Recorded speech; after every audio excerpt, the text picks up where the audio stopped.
Good morning, listeners. My name is Christian. And my name is Micah, and welcome to the Morning Ponderings podcast. The podcast where we ponder the possibilities allotted us by our limited knowledge and understanding, and just try and figure out what's out there so that empathy for others can flourish. Yeah, hey, you can do the whole thing this time. That's fine. That is what we do here. Welcome back to our episodes. Now that it's been 2 weeks since our last one, we're moving to this bi-weekly thing, which was very timely based on our life events the last 2 weeks. Oh, for sure. Like it's been as much as I missed our conversations. It was convenient. It was needed. Yeah. This is going to be Well, we'll get into this after we catch up on the week, but this is going to be a part 2 for anybody tuning in to the well, we didn't really talk about what this is going to be, but I'm assuming this is going to be the part 2 to our conversations with our families about what we believe nowadays. Yeah, I think that it will probably be a compilation of catching up a bit, because I feel like there's a lot to talk about now of just even catching up and some little side conversations that are kind of important. And then also going back to that, because I just feel like it was somewhat unresolved and wanted to tie a bow on it, you know? Oh, for sure. And also in the midst of that recording, I was in the middle of conversations with my family that had yet to resolve. And at this point, they've kind of subsided for the time being, so I can bring some closure to that situation. But apart from that, we'll get to that later. How has your last couple of weeks been, Micah? It's been a crazy time. It's been a crazy time. Lots of things have happened. We put an offer on a house. We did not get it. The crazy thing about it, though, is that I was talking with my coworker about it, and I found out that it was his aunt and uncle's house that they were selling. I was like, are you kidding me? What? But sadly, that didn't give us a foot in the door. I know it, but I'm sure somebody gave him a really good offer just because of the market right now. And so I don't blame them by any means. If somebody offered me $10,000 more than the last person, I'd probably take it no matter who they were. Yeah, man. Houses are being scooped up like super quick. Yeah. I think this is your first. Speaking of houses, my wife and I, this house that we've been living in for a while now, didn't necessarily meet all of our needs because we had a second child, which is a thing that happened. Although I think that we did an episode after Oliver was born. So that's not necessarily new news. But in the midst of that, I got this office built. Yeah, and you were in the office last time. Oh, was I? Okay. Yeah, I haven't seen the pictures, but yeah. Yeah, I've readjusted some things, like the sound panels are now checkerboarded, and I've put up some art on the walls. Yeah. But yeah. Nice. It's super cozy out here, and I'm enjoying it. It's starting to get cooler outside, so I don't even need the AC unit on. That's good. I've even actually had to turn my little space heater on. But wow, it's been nice. Cool. Yeah. So I don't know if I have said it on here before or not, but I've been working 2 jobs. I work at Costco, and then I've been working at a cabinet place. And I just started to realize that doing both jobs was miserable, because I would go, I have said it, because I've said that I've worked double shifts, and it sucks. And I realized it sucks so much that it's not worth it. And so I put in my 2 weeks last week. And so now I only have 1 more week of working at the cabinet place, and then I finally will maybe be more alive for these because I won't be, working for 12 hours just very early in the morning and then late at night and then doing that twice in a row. I'll just get to work at Costco, and I've talked with some managers, and I'm going to pick up some hours, and so it should work out, I hope. And that'll be better, because then I won't be working 12 hours in a day. I'll work a max of 8. Yeah, I imagine that would be very desirable. Yes, it's a good change. I'm excited about it. My body is still recovering today, because the day after those 2 days of double shifts is like rough, and I have like very little energy, and that's me today. So 1 more week of this. Speaking of recovery, almost immediately after we got home from the hospital with Oliver, our son, he goes to a preschool, our 2-year-old, and he came back from preschool with hand, foot, mouth disease. I don't know if you heard of that, but no. It's basically rashes and boils break out on hands, feet, around the mouth, and in my son's particular case, on his buttocks. And it affects toddlers usually more so than adults, but it also hit my wife, and she still is recovering from that, and it's extremely contagious. And that was super stressful because we were trying to quarantine our 2-year-old from our newborn, and that feels terrible because then you feel like you're like, oh no, I don't want my 2-year-old to feel like he's being alienated. And there's the stress of like the baby getting infected, and that's it's unfortunate because that we had to deal with that over my paternity leave, which on one hand is nice that I was able to be on my paternity leave and be helpful, but on the other hand, it's like, come on, that's not how you want to spend paternity leave, which I'm very fortunate to have. My last 2 jobs didn't give me paternity leave, but I had never, I mean, I had heard of paternity leave, but only in like other countries. I didn't know there were places that had that. That's nice. Mm-hmm. Man, I love the place I work at. It's really nice, and I get to work in here. So. Yeah, that's awesome. Super cool. Mm-hmm. Yeah. So, yeah, that sounds like wild. Anything else happen in your last couple weeks? Or there was one other thing. Oh yeah. So in response to hand, foot, mouth disease, I went out and I got a bunch of medication and stuff that was suggested to my wife. And one of the things we got was like called Bactine. And I'm thinking like, oh, this was suggested for a toddler. No big deal. So I start just kind of applying it pretty liberally to the rashes that are just all over my son's body. And he has some on his face, but before I put it on his face, I'm like, I should probably read the bottle to make sure that that's okay. Come to find out, you're only supposed to use it in very small amounts on very small parts of the body at risk of a fatal overdose. Oh, gosh. So that was terrifying. And I just applied a lot of it to my son. So we immediately took him into like the restroom and rinsed him off and gave him a bath and rinsed him off again. And then just to be absolutely safe, we took him to the ER, which was extremely stressful. And we were there for 4 hours. He had to get his blood drawn twice because the first time there was some clotting issue and it failed to give results. And he was super stressed. And I was super stressed. My wife was at home with her newborn and super stressed. I was just like, oh man, I hope I haven't just killed my 2-year-old. But turns out the blood tests came back totally clear. We washed it off. It's a good thing I read it as when I did because it didn't get enough time to absorb. And he's doing just fine. That was days ago. But yeah, hand, foot, mouth disease followed by that. Okay, it's been stressful. Yeah, you're telling me. Oh, wow. That's wild. Well, I'm glad everything is okay now. That's very stressful. And going to the ER is like, just on its own is stressful. And it's especially bad right now where I live. Like I went there and it was just packed. It was full of people. And they were talking about how they don't have many beds available and how everybody's starting to quit at the hospital. They don't have a lot of people working there right now. Yeah. It's a mess. But anyways, anything else happened in the last couple weeks for you? Oh man. I feel like things have happened. I've made a lot of progress on music. Like I've been like going at it. Nice. And I'm getting pretty far with this album that I'm working on, which is super exciting. Still waiting on my guitar to come back to me, but a lot of the other stuff is starting to get recorded and sounding pretty good. So that was good. Just like feeling like I have hope that I'm going to get this done eventually this week. So that was nice. And now that you're only working one job, I imagine that feels a little bit better in terms of clearing things up. You can put more time into it.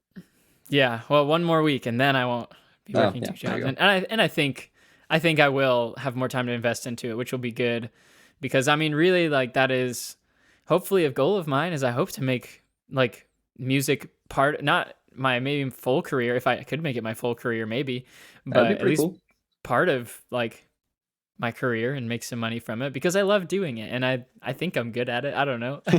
But I mean, I think you're pretty good at it. So, oh, thank you. So yeah, that was this week. And then, we definitely should talk about what happened on TikTok this week, because that was pretty crazy. It seems like the whole deconstruction community kind of got shaken up by one video. Which I think ultimately proves will prove to be for the better, but it's brought up a lot of interesting conversations. Yes, and it has. I don't know if you want to speak to your experience on that first, and I'll talk a little bit about mine. But yeah, it was it upset the fruit basket, let's say. Yeah, and I think, well, I guess I'll get into it. So basically what happened is one of my friends on TikTok, who I've followed her for a while, but she's been in the deconstruction community. Her name is Tori Bay on TikTok, and she made a video kind of displaying some of the main accounts that people will follow in the deconstruction community. And that was, Pastor Paul, and that one girl, Rachel, Beham Blue Dot, and a few others. I don't want to rule them out, but you can go find this video. I feel like most people who are watching this probably know of the video. What she kind of said is these are kind of, it seems like the main people and the main voices that people listen to. But in the effort to decolonize our faith, which I feel like is a part of, I feel like we all feel like is a part of deconstruction and tearing down toxic structures and beliefs. Mm-hmm. She said, I'll be honest, in my deconstruction journey, that hadn't even crossed my mind. Yeah. If I'm going to be completely honest about that. So that was a bit of a wake up call for me too. Sure. But you were saying? Yeah. So she said, it's impossible to do that if the only voices that you listen to are just another set of white voices, because colonization is something that has affected people of color, like Black, Indigenous people of color. And so we need to listen to their voices. We need to listen to the voices of the people that it's actually affected. Like, it's one thing to hear some white person talk about Black struggles. It's a completely different thing to actually listen to the people talk about their own struggles. And that's kind of another form of colonization too, is that you're more likely to listen to a white person talking about Black issues than a Black person talking about Black issues, which is just such a weird thing. But I mean, that is kind of how it is. And so she was calling attention to that. I don't think that she was definitely not malicious in any way. She was trying to call attention to the fact that we all have these internalized biases that need to be challenged, and that we need to follow other voices that don't look like the typical voices that we would follow. So what happened in the aftermath of that is some people got offended and started to... Yeah. From the, what I took away from it was very much, and I kind of did some further work, which I think anybody should, to try and figure out, okay, what is the message that I'm supposed to be taking away from this? What changes do I need to make to what I'm doing, or how do I need to be a little bit more aware? And so I actually reached out to Tori in one of her lives, and a number of other BIPOC creators, just kind of asking my questions, because I had a few of them. I very much find myself living in a very white colored bubble. And so oftentimes the opinions of that white colored bubble are very quick to judge, and not as quick to try to understand. Sure. And so when it comes to things like anti-racism or decolonization, they hear those keywords, a lot of the people that I'm around in my daily life, and they immediately take offense, and they immediately point out all of the things about it that they think are wrong, and put it in a completely straw man light. And it's just a big mess. So I realized, I don't think that I have a good understanding of what this issue actually is and what steps we need to take to address it, because all I've ever heard is this other side, which is subconsciously racist, and maybe even blatantly so. And so I reached out and learned a few things, and I made a TikTok video about what I learned. And it's a really easy message for white people. It's just, don't talk to issues that you cannot have experience in, and recognize that there are people who have those experiences that are more fit to talk about those issues, and point direction their way, invite them to speak on those issues. And if you are addressing an issue, and I think this is where Tori's video really comes into play, where there are issues being addressed, you need to recognize that these issues affect different people in different ways, especially different racial identities. Oh, yes. My goodness, yeah. And so I think that's what she was really getting at, was broadening what we're listening, who we're listening to, so that we can get a more complete picture of these issues and more holistically address them. Because if you only listen to the white perspective, you miss the nuances of how these issues uniquely impact BIPOC people. Yeah. And then if we're only addressing the issues that are exposed via the white point of view, those other issues which are felt by the BIPOC community might very well go unaddressed. Absolutely. Yeah, I think that was actually a really good way of saying it. So yeah, I appreciate that you like sat and listened, because I even for me, and I've kind of made some videos after that, kind of touching on it, but because like I am so accustomed to basically myself being in a very white bubble, and like culturally that's just kind of how I am. Like I don't have really much of Hispanic culture, though I'm like half Hispanic, half white. So my initial reaction was somewhat similar, like my like initial like gut feeling. But then since I've followed Tori for a while, like I was like, no, I know there's more there. Like I need to listen and like watch another video so I can understand. And then I like started to understand it. And then just the more I thought about it, the more it started to make sense. But I think like what she was calling us to do is kind of what you were saying, is like we need to broaden the voices that we listen to, and also not just like the groups of people who have been marginalized the most from Christianity are people of color, and specifically really like women of color. So like if we're going to be tearing apart these toxic systems that have marginalized them, then we need to include their voices, and not just include their voices, but like listen to them as primary voices as well, and not just as secondary. Okay, so there's the practical side of all of the issues brought up, and that is like, how do you apply that? How do I apply that to my content and to my day-to-day life? And it's a little bit difficult because like my content is not really intended to be educational. Sure. So much as it is intended to be a presentation of my personal knowledge and experiences, so that others can provide criticism and feedback. And that would then create an environment where I can then learn and grow. And so in a way, I think one of the reasons why possibly my, I don't know, my TikTok channel and videos are not necessarily the safest of spaces, because I don't block a ton of people unless they're like sexually harassing other people.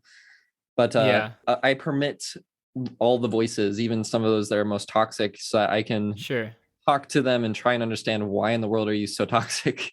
I just am not sure how, since my content is very personal to my own growth, and it's not necessarily an educational thing directed at others trying to draw attention to social issues, I don't know if my platform is the kind of space for the sort of things that people are asking, in terms of like directing, pointing people towards another person who's speaking to an issue, because I'm not informational, I'm not educational. I think there are multiple ways that you can take certain things that she said, and I think one of the ways that you can take it is she wasn't necessarily telling people to change their content that they create, because like, especially like, I mean, even just like for me and you, like we're telling our stories, like we're telling things that like we have experienced, and like I happen to be in the BIPOC community, so like I can speak to certain things, but even to some extent, like I'm like, even my experience I don't share with a lot of different other people who have like grown up in different communities, where like I grew up in a very white community.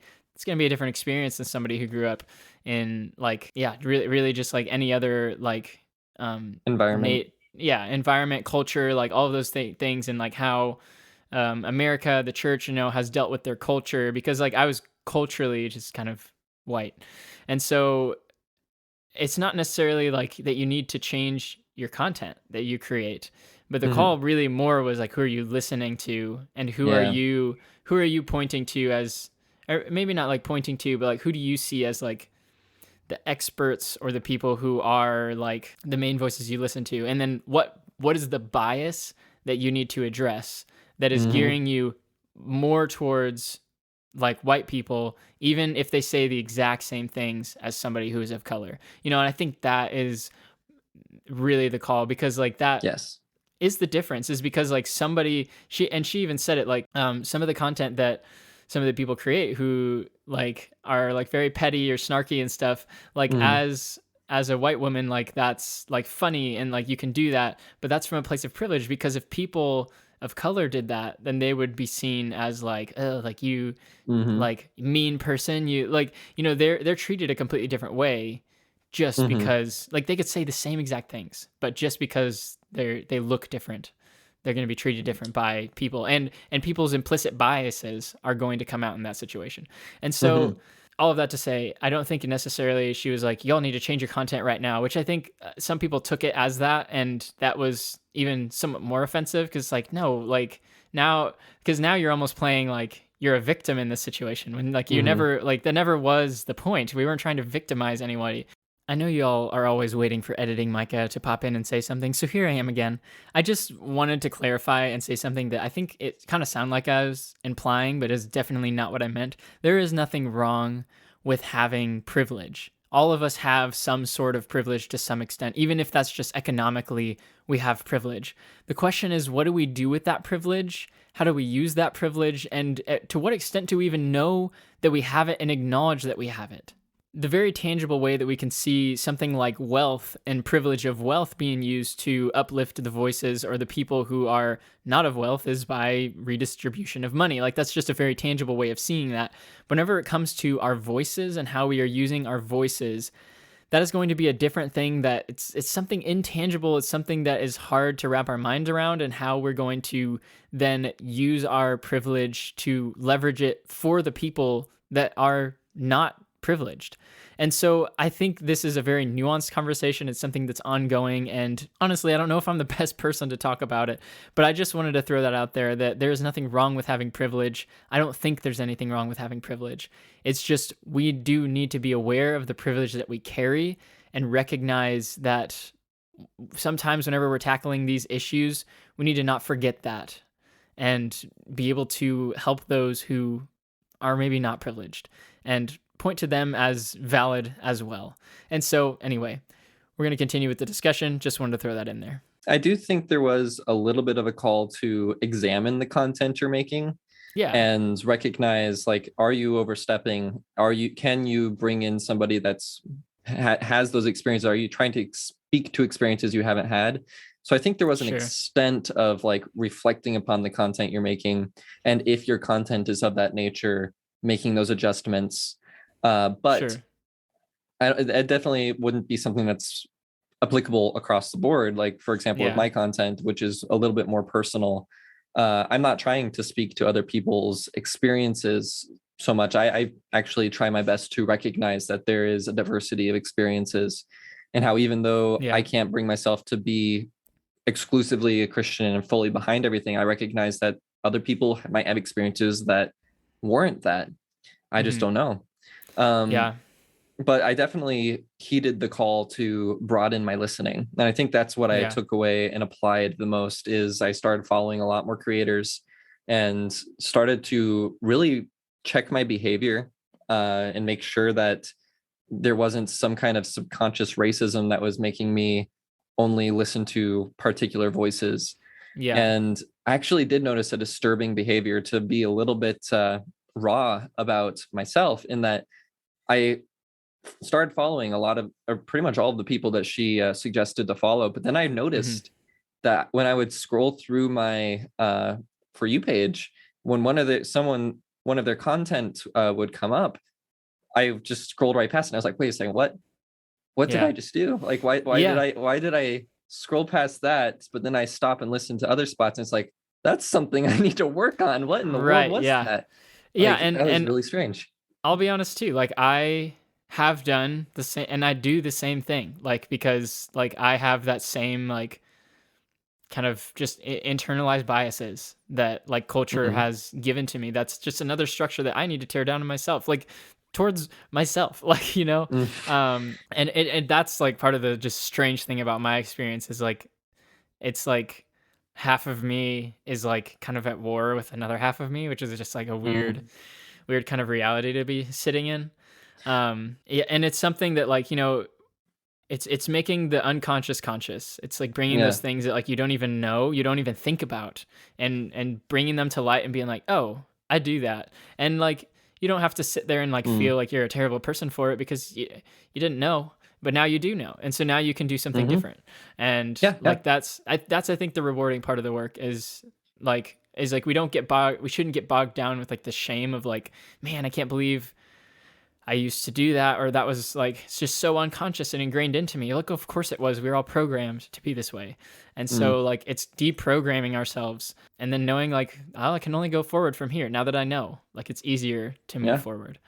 So when you speak about being a little bit at war with yourself, like there's a conflict and a tension, how do you feel like that manifests in your day-to-day living or in your thought processes?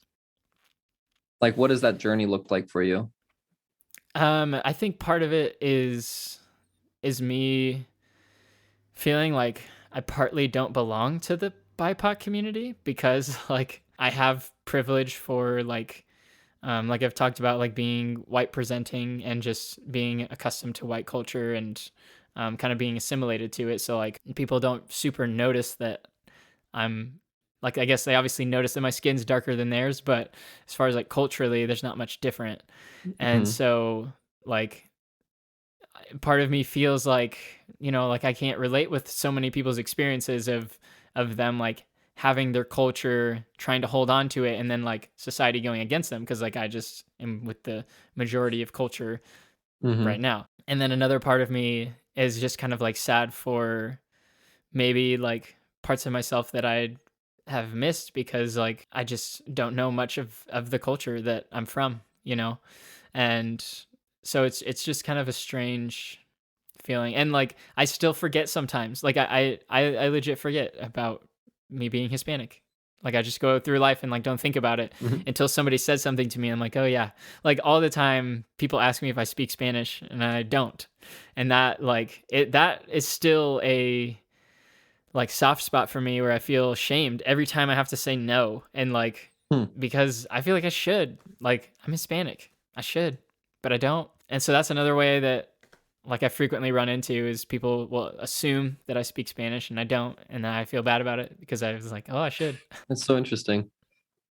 Yeah, I'll be honest, like I didn't even until I saw your very first video about you feeling like you were racist towards yourself, I didn't even think you were mixed race. Like I thought you were white. And that might Yeah. just be because like in terms of Yeah. over video quality, the video makes you appear paler or something. I don't know. But that just might show how Possibly. uncultured I am. So There's more to it too, and I'm like learning to just appreciate other cultures, and like there's a big like superiority complex that's going on in the whole. I mean, that's what white supremacy is thinking that white culture is the best culture. And so what do you do to other cultures? hmm. You just try to tell them that they're wrong and try to wipe them out basically without killing them. Try to tell them that Mm. they need to change their culture.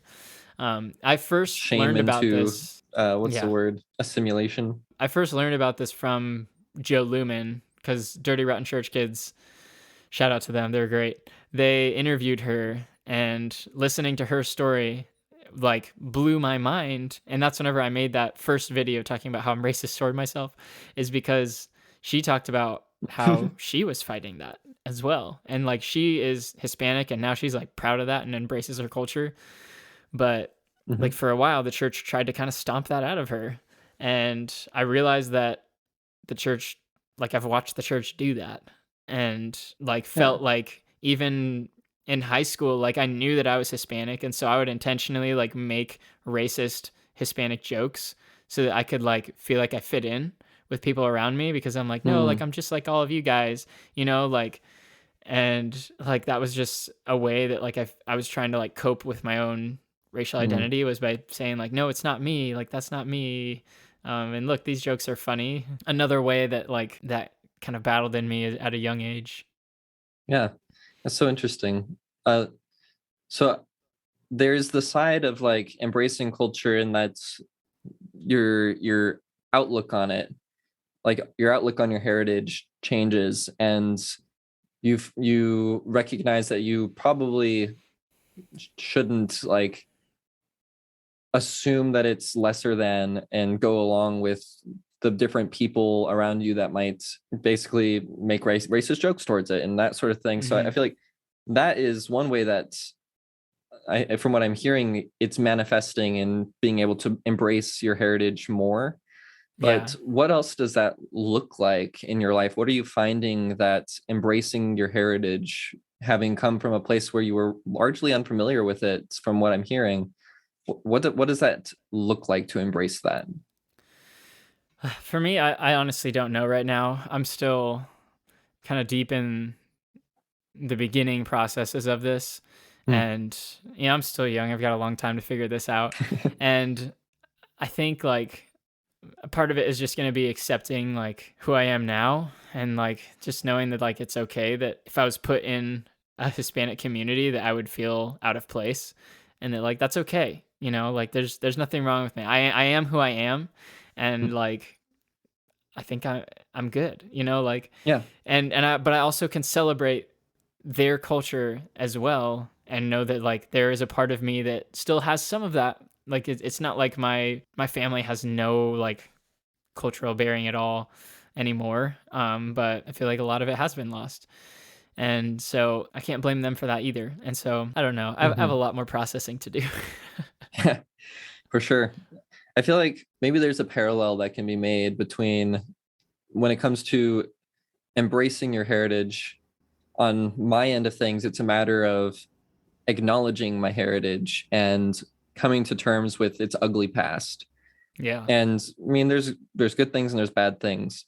Right. But when I look back, like I have to recognize a lot of the systems and a lot of history that is behind my heritage is ugly, and that there were a lot of people who used marginalization of other people groups and so many other underhanded tactics to create a society that benefits white culture and white people. Yeah. So on the opposite side of that spectrum, like there's that ability, there's the appreciation of heritage, of like looking back at what has been done to bring you to this point. Yeah. And in some cases that's reconciling with the bad, but also in other cases that's celebrating the good. Sure. And yeah. I think that especially in white culture, we have that bad tendency to only celebrate the good and even paint the bad as good. Sure. Yeah. And that's I think what is part of that decolonization, especially for me, is like, okay, what is the bad, and what things that had I been raised and taught to think of as good were actually bad, but just painted over, and unpacking all of that. So I think there's a mutuality between like embracing your heritage, but also owning up to it. And I think that's a real journey that we're all on. Yeah. And then trying to then address the systemic problems, which that word now has become a triggering word for so many people, because like at certain points, you're conditioned to have negative reactions to just a word like systemic. Like, I mean, just think of a business that has like, that you would say has systemic problems. Well, let's say it's got like management problems, and it's always had management problems. Then like there is a problem like in the system, like especially like if you go to every single store and every single store has the same problem, even if they're in different states, like there's something wrong with the system, not with the people. And so like you need to look into, okay, how did we set up the system that breeds this kind of behavior, that breeds this kind of management? Like, how did we do that? And that's the same thing we're doing with the church, with our faith, with America, honestly. Yeah. And like, I think that another major pitfall that falls in like right behind that, and something that I see as a pitfall of a lot of the people in my immediate community is, let's say you have that same manager, and he chooses that, he says, oh, all the women need to work in the basement of this building where there's no windows and it's dark, depressing, and messy and dusty. And then, we recognize that this guy's a really bad guy. He's a bad manager. And so we remove him from power. A lot of the people that live near me are like, okay, problem solved. That system has been dealt with. And yet there are still every woman in the company is still working in the basement and is still in those bad conditions. And the issue that stems from that person's decisions continues to persist. Exactly. Yeah. And so now we need to figure out what we're going to do about it. And I feel like there's just this tendency of everybody in my immediate community to ignore that and to think that it doesn't exist. And we've gotten rid of a lot of the racist laws, but then there's this ignorance of the way that those laws impacted communities and continue to impact those communities to this day, even though they're no longer in place. And then there's also the ones that are still in place. And the laws that are now just being rebranded and passed with different names that are doing the same thing. It's amazing. Mm-hmm. Like some of the things that I'm learning, like whenever you start to learn history that they don't want to like teach anymore because it actually kind of shows the bad things that we've done. Like you start to see, this law that they're passing right now, oddly familiar with that one they passed back during the civil rights movement that was trying to suppress black voters. I wonder if they're basically just doing the same thing. And the fact is they are. Like, but it has a new name now. And they say, no, we're not racist. Like they will say all this stuff, but it has the same impact. And so like it's still in the system. It's incredible. Anyway. It's a mess. And I think we would be remiss to pretend it isn't. Yeah. So and I think I'm glad that the conversation is being had. I agree. It needs to be had. And I think it's important to recognize that it's going to be an uncomfortable process. Like all of this is going to be uncomfortable. And just because it's uncomfortable doesn't mean it's bad. Because if you're one of the people, going back to your analogy, if you're one of the people upstairs with all the windows, it's really nice for you. You don't think about it because they're in the basement. You don't have to think about them. But all of a sudden now you're starting to hear their voices and you're like, that's uncomfortable. I liked it better when I couldn't hear your voice and when you were just in the basement. But now you're asking me to go to the basement. I liked it better when it was really spacious and there wasn't a person right next door to my cubicle. Yeah. But all of that is speaking out of losing kind of your places of privilege, which is uncomfortable. I will acknowledge it's uncomfortable. It's uncomfortable for me in like part of my own privilege being challenged. But I know that it's a good thing because there are people who have been disadvantaged. And just to say like, I liked it better when I couldn't hear you. I mean, that in itself is just continuing the system.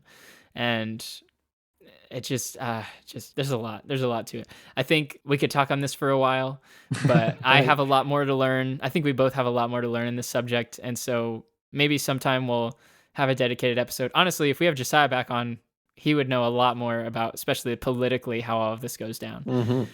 But maybe we should come back to our part 2 of parents and talking about faith and how to navigate them. For sure. This kind of turned into a part 1 of a completely different episode. Right. This is like a mixture. It's a part 1 of a different episode and a part 2 of the previous episode. Right. Yeah.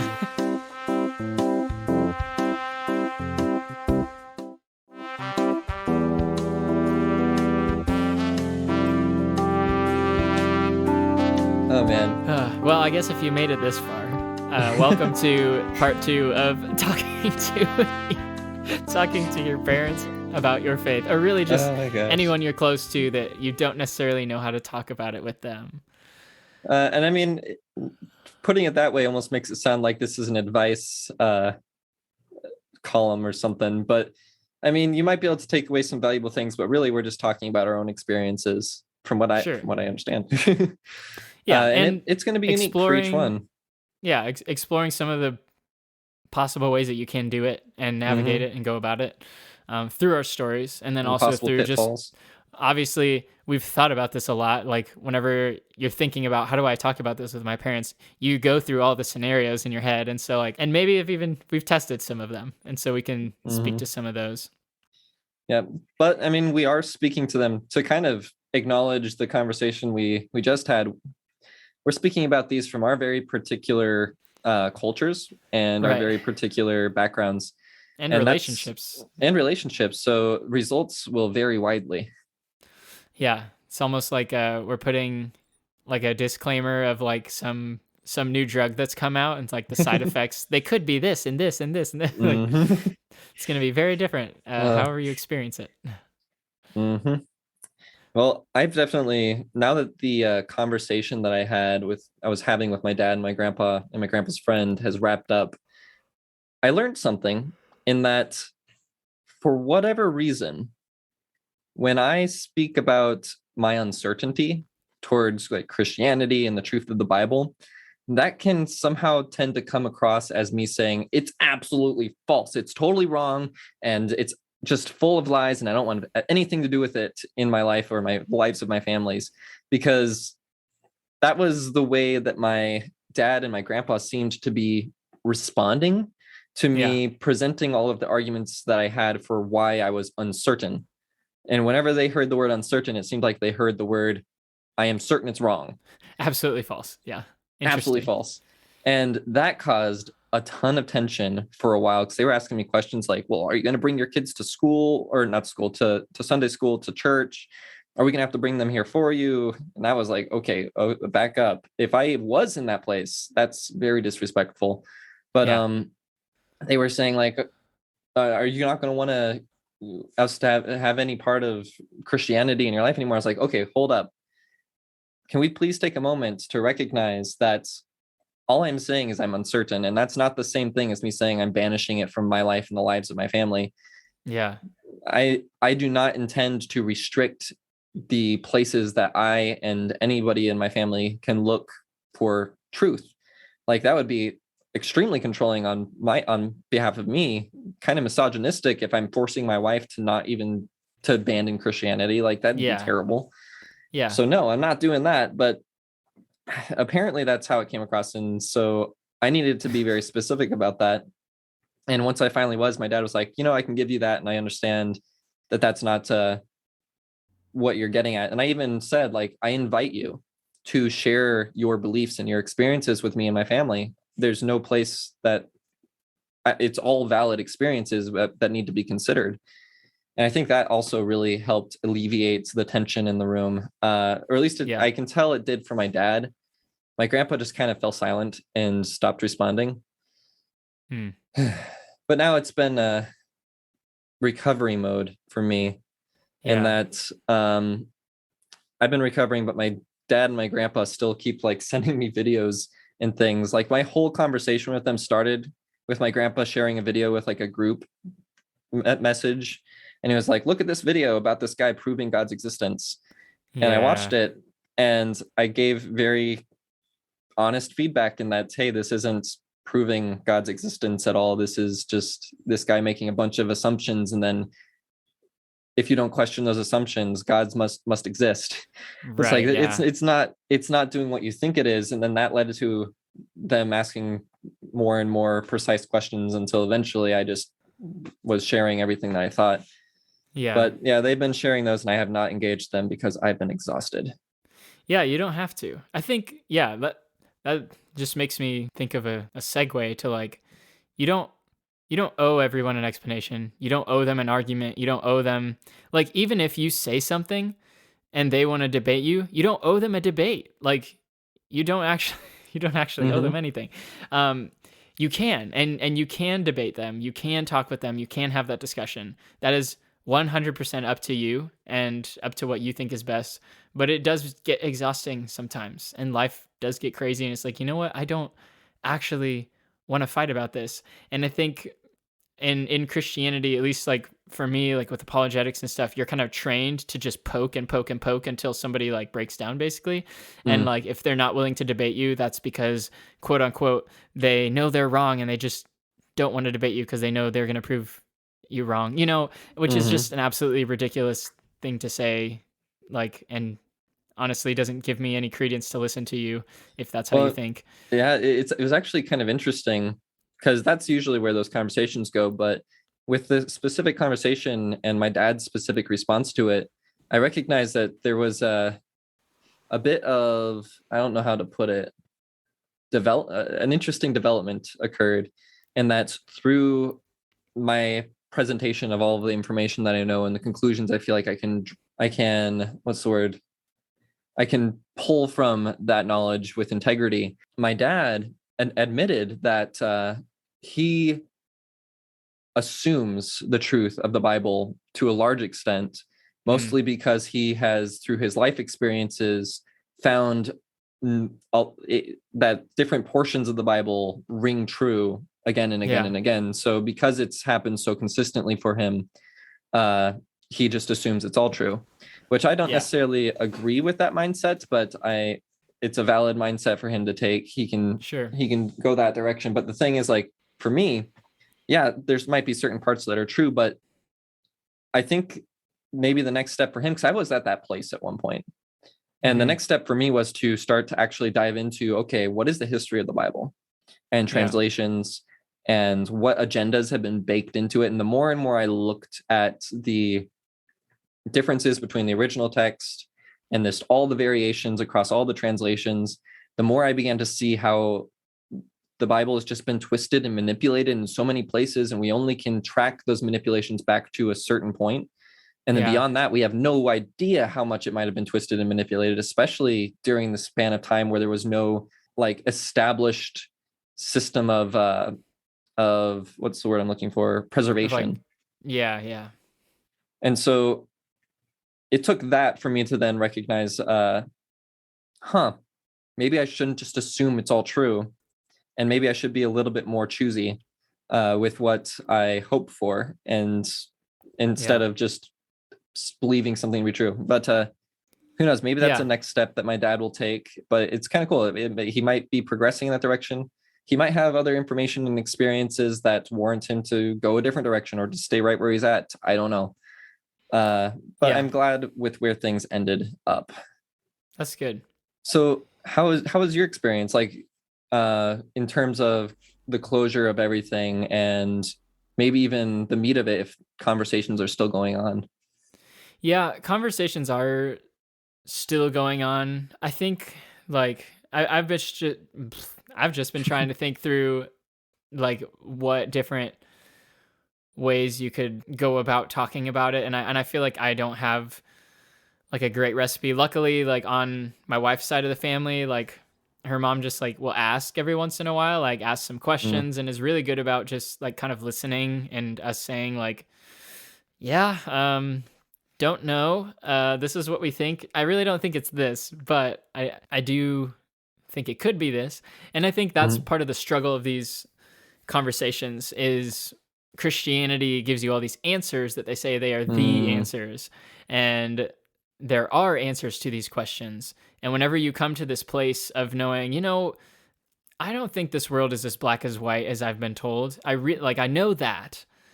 That's kind of black and white, I guess. But I see so much like gray, and there's a lot of unknowns now, and I'm okay with the unknowns. So then whenever you're trying to have a conversation and you give things that like aren't solid answers, because it's just like, well, I don't know, like it could be this, and what happens when we die? I don't know. We could just cease to exist. Like, I don't think it's possible for us to know. Then like the conversations get weird because within Christianity, there are answers. Like, you have to have the right answers. They've given you the answers. Yeah, you become so accustomed and comfortable with the thought that you have the answers that the moment that anybody says, I'm not certain about that, it's bewildering. So it's like, well, why don't you decide to be certain? Yeah, it was like, what happened to, wasn't it nice to know that you were going to heaven? Like, what do you think's going to happen now? It's like, I don't know. Well, why would you go from believing that to believing you don't know, And I think that's like, at some point in these discussions, it's not necessarily worth debating. At least like for me, I haven't seen it worth trying to like debate, not at least yet in the conversations, whether or not something exists or not, but maybe having a discussion of just the idea of certainty, like kind of like how you have talking about like faith versus certainty and how those things can't really go together. Like having that conversation of like, what does it even mean to know something? And like, what does it even mean to like have certain answers about these things that it's impossible for us to know? And that's going to branch off into so many different things, because that's going to talk about like, well, how are you certain that the Bible is true? Because that's what they base so many claims off of. Like, you almost have to address it. And like, maybe even talk about how the Bible was never meant to give us certain answers, but we have drawn that from it because you can take anything and kind of misinterpret what it means to mean something that you want it to mean. So then how has that happened? And so then you could get into history, and like there's many avenues you could take, and like it's not that I recommend you just go and do a bunch of research so that you can like, I don't know, try to make them uncertain about their own side. But you know, if you're like a nerd like me, then have at it. It's fun to like research this stuff. Yeah. It's yeah. Go on, finish. I was just gonna say like from what I have seen, trying to argue one side versus another isn't super helpful all the time, just because often my position is I don't know.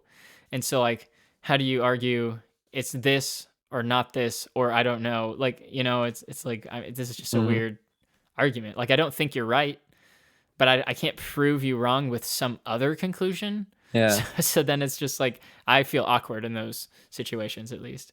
I think what I might naturally tend towards is acknowledging like acknowledging the possibility, and then exploring the good side of that possibility, but also exploring the bad side of that possibility. So like saying something like, yeah, that'd be cool if that was true.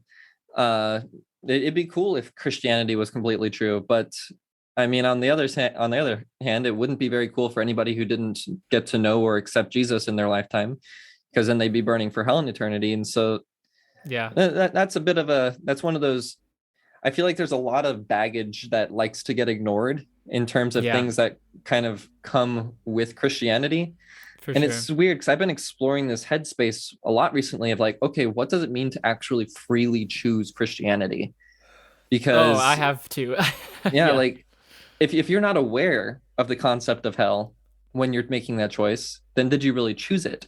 And then after you've chosen it's like, oh, and by the way, this isn't the fine print and you have to believe this too. But now you've already experienced the good parts of Christianity. And so you feel compelled to have to just believe that. And I mean, if you made that conscious choice, why would you consciously choose to believe in such a place as hell? And people talk about justice, but then there's like, okay, well, let's talk about justice. I even just posted a video like right before we started talking about this, and like how even the idea that you choose what you believe is kind of a flawed idea. Like, I don't think we really choose what we believe.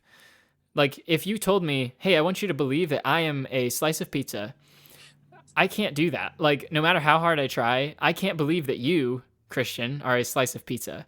So like, is belief really a choice? And like, to some extent, you can influence what you believe. Like, you can put yourself in circumstances that would warrant you to believe certain things, or different cultures, different contexts. Like, there's lots of ways you can kind of manipulate it, but in the end, it's not necessarily a choice. It's something you're convinced of. So then would even like, and that, this is my problem with like something I've been thinking about with Christianity for a bit, is like, if that is what your salvation hinges upon, because it's not, they always say it's not about works. It's all about faith. It's all about your belief. Like, if you believe in Jesus, then you're saved. If you don't, doesn't matter what you do, then like you're screwed. If it's not a choice what you believe in the first place, then like, how can you be punished for what you didn't even choose? You know, that's a tricky one for me. I think that where a lot of that tension exists and lives is in the very concept or the very meaning of the word believe, in that I feel like it has undertones of, I believe, therefore I am certain. But then there's a lot of people that will talk about how, well, you don't have to be certain to believe. It's like, okay, then what's the distinction between beliefs that are based in certainty and beliefs that are based in wishful thinking? Or where are you placing that? And I think the usual answer to that is faith. But then faith, depending on how you translate it and understand it, some people translates faith to mean being certain, even though you don't have evidence. And other people, like, I think the more biblical approach of it, actually, I've been exploring that a little bit more recently, in that I recognized that I had found a possible meaning of the word faith that I liked, and I was just running with it, and I wasn't really considering the other possibilities. But the possibility that's more true to Scripture itself, faith is actually not a specific thing. weirdly enough. Like the actual meaning of the word is it is simply the basis for something. And depending upon that something, there's a different basis. So faith can be something else as the basis based on whatever the subject is. It's weird. Like Okay. Like for example, like in science, what is the basis of science? The basis of science is observing evidence. Maybe I don't know what I would say. Maybe the but scientific that method. Would be the scientific method.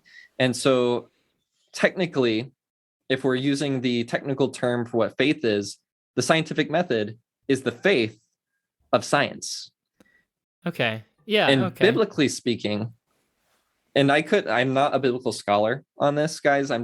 This is my limited knowledge trying to figure this all out from doing word studies and whatever.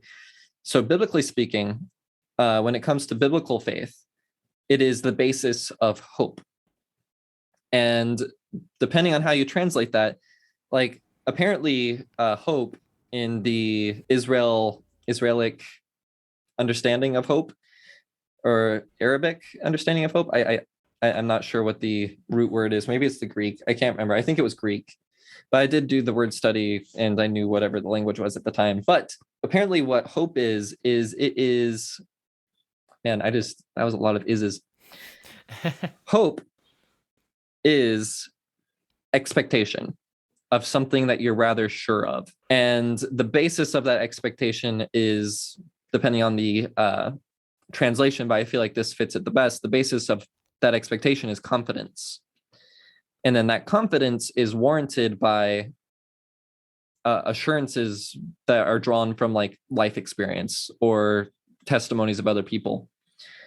Yeah. And so that's what biblical faith is it's believing that God is real because of the personal experiences you've had, plus the experiences you've heard that others have had.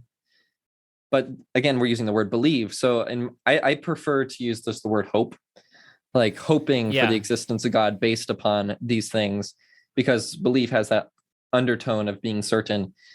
It's a mess. I forget exactly why I was diving into that. I don't know. But well, because we were talking about conversation.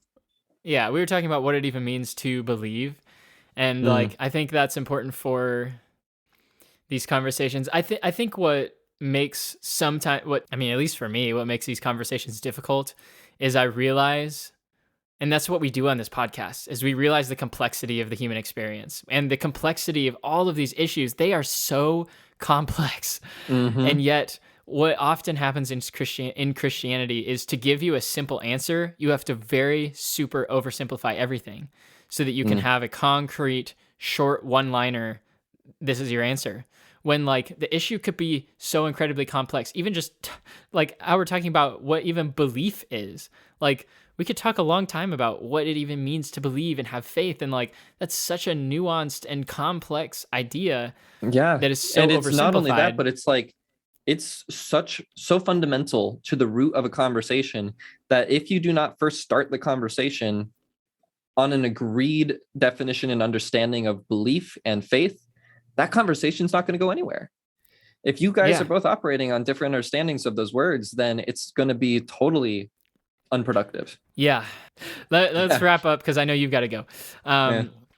So what I was about to say there is, one thing that I think is helpful for these conversations is making sure that the person that you're trying to discuss this with can at least acknowledge how complex these issues are, because whenever they are coming from this very kind of simplistic worldview, then you can't really have a conversation, because to them, anything outside of that simplicity is just wrong.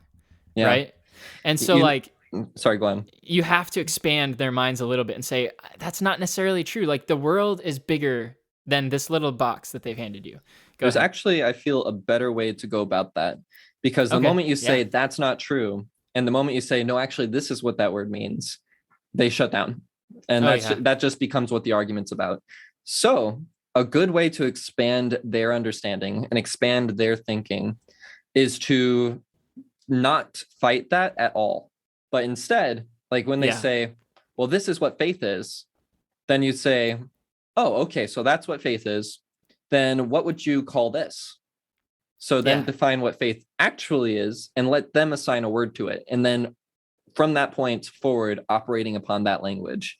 If you take that approach, it's going to lead to much more productive conversations, and you won't just find yourself fighting over what words mean forever. Yeah, a lot of things do turn into terminology debates. And so that's good advice. Like realizing that sometimes we use the same words or different words for the same thing. And you could be talking about the same thing the whole time, but you're too busy arguing about what words mean. And so, yeah, I think a part of it is like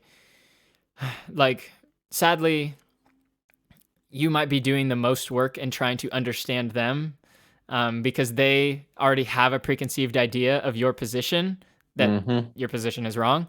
And so like they're not going to put in as much work into understanding your position, possibly. Like there's obviously exceptions to that, but like in general, because they already think they understand your position.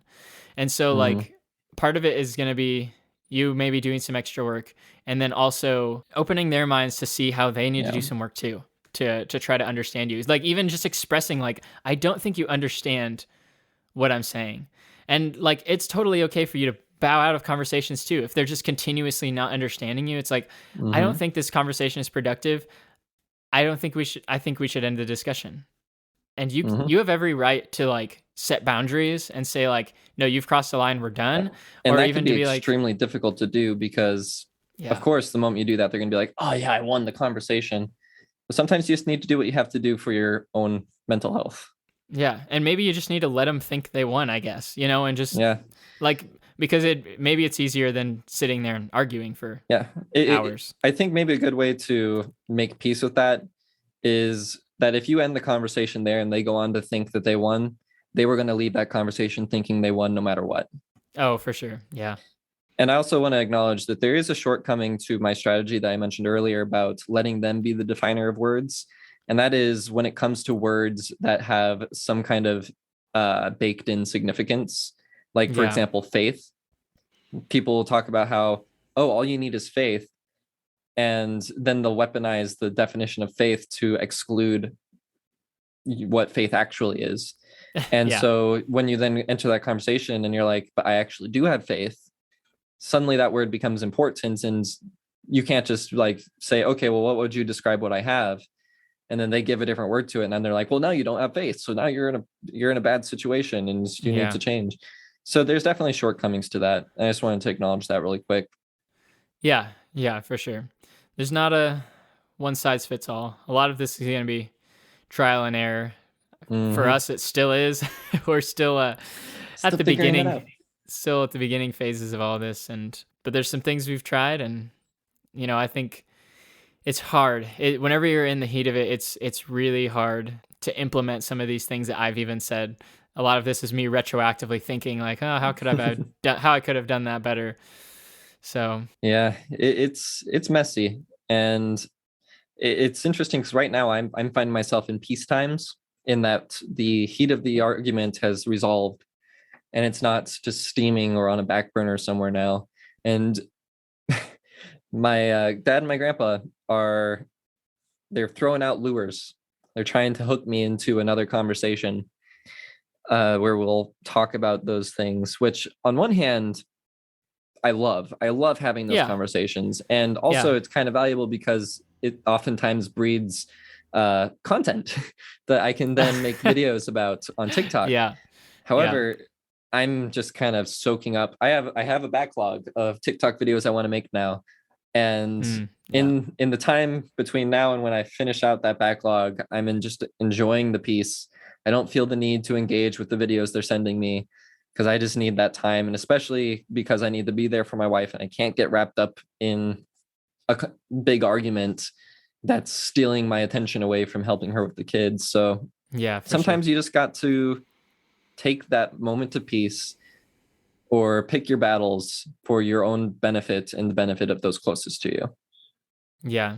And for the love of God, or the love of goodness, I don't know, whatever. Humanity, yourself. Humanity, just set boundaries and take care of yourself, because it can be exhausting. It can be very draining. So like, it's scary to set boundaries, especially with people who are parents or authority figures, but like, you have every right to.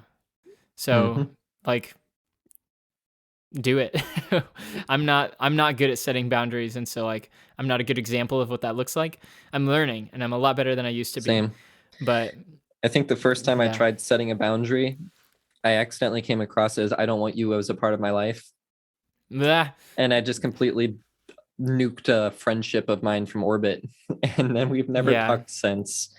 Dang. So, well, I will say, it's like, don't 100% blame yourself. People are really bad at receiving boundaries. So like, expect that people are going to poorly receive your boundaries, but that your boundaries are valid anyway. And that it's not always even important how poorly you say your boundaries. Like, you're setting boundaries for yourself, and if they receive that poorly, or receive that as like you're trying to cut them out, like, I feel like parents especially will feel like that. It's like, no, that's not, like, that's on you, that's not on me. Like, I'm trying to set a healthy boundary. Yes, I think that the big, well, to an extent, the way that they receive your boundaries is on them. You should not take ownership of the reactions that people have to your boundaries. And I think that's the danger of like wanting, that's what breeds the fear of setting boundaries, is that feeling a personal responsibility for how it's going to affect the other person, especially if they're a narcissistic person who's going to blame you for their adverse reaction.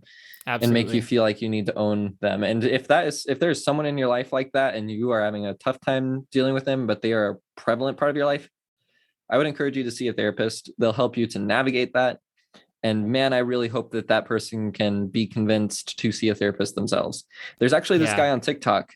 I wish I could remember what his username is, but I almost would like to like direct people to him, because he is he's been diagnosed with narcissism disorder, and he acknowledges it, and he makes very informational videos about it. So maybe you probably would find his videos if you just went onto TikTok and did a search for narcissism disorder or something. But then again, you might find a bunch of videos about people complaining about other people who they think are narcissists. So I don't know. Probably, yeah. So I'll try to remember to find him, and then I'll mention him next episode. If I put him in the show notes or something. Or whatever we need to do. All right. Well, I guess it'll be another couple weeks before we have an episode, but grateful that we were still able to make this one, even in our crazy lives. And I mean, we might record weekly. I think there was the talk of recording weekly, but editing and releasing on a bi-weekly. So we'll see. Yeah, we shall see. And Josiah has been invited back, so we're gonna try to make some episodes with him if we can find the time. For all three of our schedules now. 3 people's schedules is difficult. Oh yeah. It's going to be tough, but there might be times where it's just 2 of us. Like, true. Me and him, you and him, me and you. Yeah. Yep. Cool. So, well, where can people find us? You can find me on TikTok at Truth Voyager. And do you want to do yours? Yeah, sure.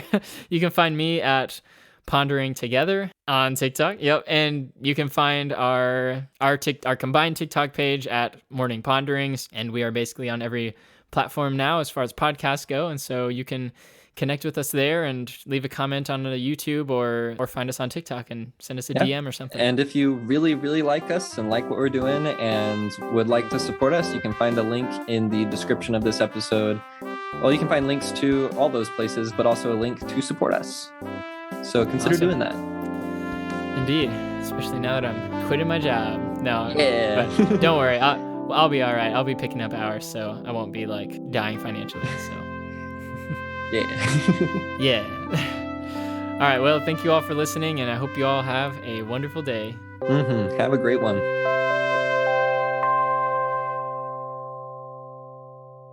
I didn't even see I had woken up and didn't even see your text for a bit because it's like got a weird screen on it whenever it's in like sleep mode. And so, but I did set it to where now if you do call me or text me, it will go through even if it's on Do Not Disturb. So I feel so special. You're on my special list. So yay. Feel special. The specialist. I'm going to, like, I don't know, buy myself a star sticker and just stick it somewhere. And it'll say, "You're special." I am special. Yeah. I'll write in there, "From Micah." Yeah. Oh man, speaking of crazy mornings, it's been a crazy week. Well, crazy couple weeks. We've been, we haven't done one of these in a bit. Yeah, I know. It's been a while. Should we throw out our intro and then... Oh yeah. Oh man, we totally started prematurely. Yeah, I mean, I could just move things around. That's pretty easy. Yeah. But...